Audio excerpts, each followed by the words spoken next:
Okay, I really didn't see that one coming. And if anybody says they did, they're lying. Damian Lillard is going to the Milwaukee Bucks in what's got to be a top 3 surprise trade of all time. He ran away from the grind. But seriously though, man, who in the world would have suspected that the Bucks would be in the running for Damian Lillard? And most importantly, that they would win. But what led up to this trade? And who are the winners and losers? And is Jimmy Butler onto something when he says there's tampering involved? Let's dive into it, y'all. What's up, everybody? It's your boy Slim Paco coming at y'all again in another video. How's everybody doing today? Me? I'm doing okay, but I'm not gonna lie, I'm kind of pissed off in this one. See, Damian Lillard is my favorite basketball player, and even though I'm not like a mega fan of the Portland Trailblazers or anything, I love his loyalty to the Oregon-based franchise. It's gonna suck to see him in another jersey, especially since he's maintained his dedication to the team for years, despite Portland not always putting the best players around him, you know? But I guess this was inevitable, especially after the Blazers decided to move on from CJ McCollum and trade him to the Pelicans last February, back in 2022. So yeah, I guess it's just the icing on the cake for a pretty busy NBA offseason. Let's talk about it.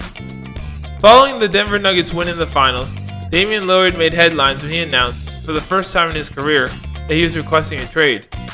From all reports, he was only interested in being dealt to the Miami Heat, where he would be able to team up with stars like Jimmy Butler and Bam Adebayo. Miami is the reigning Eastern Conference champs, and even though they had finished as the 8th seed in the regular season and needed a miracle run to even make the finals, they have a very talented roster, and Dame could easily slide in to replace Kyle Lowry as the starting point guard. However, something happened this week to kill those rumors, and all of a sudden, the Toronto Raptors emerged as favorites to snag him, kind of like how they did in 2017 when they traded for Kawhi Leonard from the San Antonio Spurs. Trading Lillard to the Raptors would, in theory, team him up with Pascal Siakam, Scottie Barnes, and rookie forward Grady Dick. People doubted if Lillard would want to play in Canada, so very, very far from his hometown of Oakland, California. Well, maybe the Golden State Warriors, who played just across the bay in San Francisco, could they be potential suitors? Can you imagine it? Dame time, Chef Curry and 4 Rings Clay? Oh, the highlight reel of deep threes would go on forever.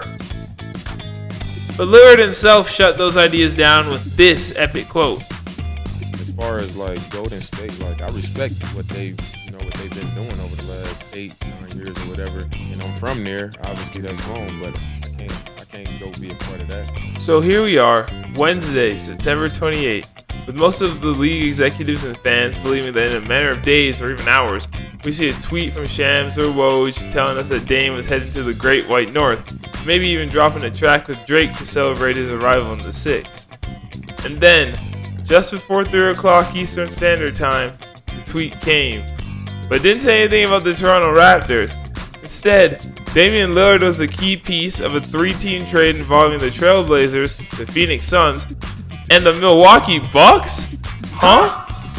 Well, Dame couldn't go into Phoenix, right? They already had Bradley Beal and Devin Booker as their guards, and with Beal being such a new addition, it wouldn't make sense for the Suns to take on another big contract. So that could only mean Damian Lillard was joining Giannis Antetokounmpo and Chris Middleton in the Cream City. As the details emerged, it was announced that Lillard had been traded to Milwaukee in the 3-team trade, which also sent DeAndre Ayton, Drew Holiday, Monty Kamara, and 3 Milwaukee draft picks to Portland, while the Suns received Yusuf Nurkic, Grayson Allen, Nasir Little, and Keon Johnson to bolster their bench. Though Little and Johnson will likely be trade fodder for Phoenix in the long run rather than key members of the squad. At first glance, teaming up Dame with Giannis presents one of the best duos in the league. 2 MVP caliber players who both have unique skill sets and are extremely talented at putting the ball in the basket. For the Bucks, this works out amazingly for a few reasons, because it would give them another talented 3-point shooter to go alongside Chris Middleton and Joe Ingles. However, and I hate to say this about one of my favorite players, but Damian Lillard is a much bigger defensive liability than Drew Holiday, who's well known for his lockdown abilities. So what to expect for the Bucks next year? They always win a lot of games, and remember, they were the number 1 seed in the Eastern Conference last year after finishing with a 58-24 record. Their offense is going to be amazing, but I worry that they'll struggle at the end of games, especially in critical situations and playoff possibilities, due to how their defense will struggle with Damian Lillard playing on ball, trying to guard elite Eastern Conference guards like Jason Tatum, Trae Young, Darius Garland, and Jalen Brunson.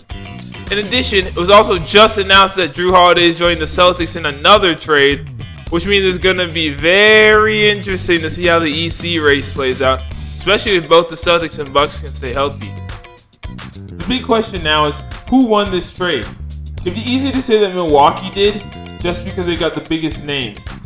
Two future Hall of Famers will obviously look better on paper for the Bucks, but there's a reason they reportedly did not involve Giannis in the trade talks, probably because he would have been against moving Jrue Holiday. The Suns are definitely the biggest losers, but their roster also needed the least improvement as it stands right now. Personally, I think the Trailblazers and, oddly enough, the Boston Celtics are the biggest winners, as Portland brought in a haul of solid young players and future draft picks, while the Celtics got one of the best on-ball defenders in the league. Major props to Brad Stevens over there in Boston for pulling that off. Replacing Marcus Smart with Jrue Holiday is really smooth. As for Jimmy Butler's tampering accusations, since he hasn't decided to spill much tea on that other than dressing up as an emo for Miami Heat Media Day to show his displeasure on missing out on Dame Dollar, there's not much to discuss there. Besides Giannis wanting to draft Damian Lillard before last season's All-Star game, I guess. Well, that's the video. Thanks everybody for tuning in. I hope y'all enjoyed it. So what do you guys think? Are the Bucks now the favorite to win it all? Will the Trailblazers see any improvement after the Damian Lillard trade? Can the Suns keep pace with the Denver Nuggets? Will this year finally be the Celtics year? Is Jimmy Butler the biggest troll in NBA history? Y'all let me know in the comment section down below. If y'all could do me a big favor by liking the video, subscribing to the channel, I'd appreciate it big time. Anyways, I'm gonna go enjoy the rest of my day off. Finally get one, you know? Hey, I've been Slim Paco, and I'll catch y'all in the next video. Later! I ain't never been in a world like this.